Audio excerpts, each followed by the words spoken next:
കുവൈറ്റിൽ മരിച്ച കോട്ടയം പാമ്പാടി സ്വദേശി സ്റ്റെഫിൻ്റെ ഏറ്റവും വലിയ സ്വപ്നത്തിലാണ് ഞാനിപ്പോൾ നിൽക്കുന്നത്.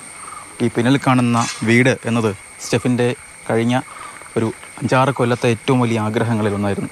5 കൊല്ലം കുവൈറ്റിൽ പണിയെടുത്ത് ഓരോ രൂപയും കൂട്ടിവെച്ച് ഭൂമി മേടിച്ച് അവിടെ ഒരു വീട് വയ്ക്കുക എന്നത് സ്റ്റെഫിൻ്റെ സ്വപ്നമായിരുന്നു.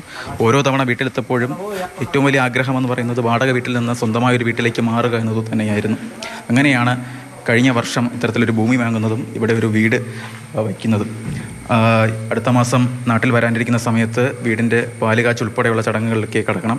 അതിനുശേഷം വിവാഹത്തിൻ്റെ കാര്യങ്ങളിലേക്ക് കടക്കണം. തുടങ്ങിയ ഒത്തിരി സ്വപ്നങ്ങളുമായാണ് സ്റ്റെഫിനും കുടുംബവും ഒക്കെ കഴിഞ്ഞിരുന്നത്. ഈ വീടുള്ളത് കോട്ടയം പാമ്പാടിക്ക് MGM സ്കൂളിന് തൊട്ട് പുറകിലായിട്ടാണ്.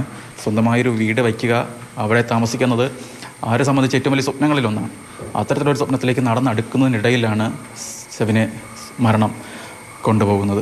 വലിയ രീതിയിലുള്ള ഇന്ന് രാവിലെ സ്റ്റെഫിൻ്റെ അമ്മയുമായും പിതാവുമായും ഒക്കെ സംസാരിച്ചിട്ടുണ്ടായിരുന്നു.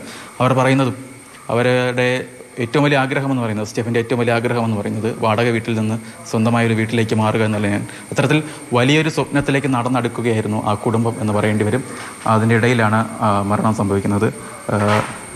പ്രത്യേകിച്ച് 3 മക്കളാണവർ. ഈ 3 പേരും വിദേശത്താണ്. 2 പേര് കുവൈറ്റിലും ഒരാൾ ഇസ്രായേലിലുമാണ്. അത്തരത്തിൽ മാതാപിതാക്കളെ സംബന്ധിച്ചും ഒക്കെ പറഞ്ഞറിയിക്കാൻ കഴിയാത്ത രീതിയിലുള്ള വേദന അവരുടെ വാക്കുകളിലൊക്കെ ഉണ്ട്. എന്തായാലും ഈ വീട്ടിൻ്റെ അവസാനപ്പെട്ട പണികൾ ഏകദേശം 1 മാസത്തിനുള്ളിൽ ഈ ടൈൽ ഉൾപ്പെടെയുള്ള കാര്യങ്ങൾ, വീടിൻ്റെ തറ ഉൾപ്പെടെയുള്ള കാര്യങ്ങൾ എത്രയും പെട്ടെന്ന് തന്നെ പൂർത്തിയാക്കി അടുത്ത മാസം പാലുകാച്ച് ഉൾപ്പെടെയുള്ള കാര്യങ്ങളിലേക്ക് കടക്കാൻ ഇരിക്കുന്നതിനിടയിലാണ് മരണം കൊണ്ടുപോകുന്നത്. എന്തായാലും ആഗ്രഹിച്ച് കിട്ടിയ ജോലിയും ഒത്തിരി സ്വപ്നങ്ങളുമായാണ് സ്റ്റെഫിൻ കുവൈറ്റിലേക്ക് പോയത്. പക്ഷേ ആ സ്റ്റെഫിൻ ഇനി ഇല്ല എന്നത് ഈ നാടിനെ സംബന്ധിച്ചും വീട്ടുകാരെ സംബന്ധിച്ചുമൊക്കെ വിശ്വസിക്കാനാകാത്ത കാര്യവുമാണ്. കോട്ടയത്ത് നിന്ന് ക്യാമറമാൻ ജോമിൻ തേക്കടിക്കൊപ്പം Shinoj S T, Mathrubhumi news.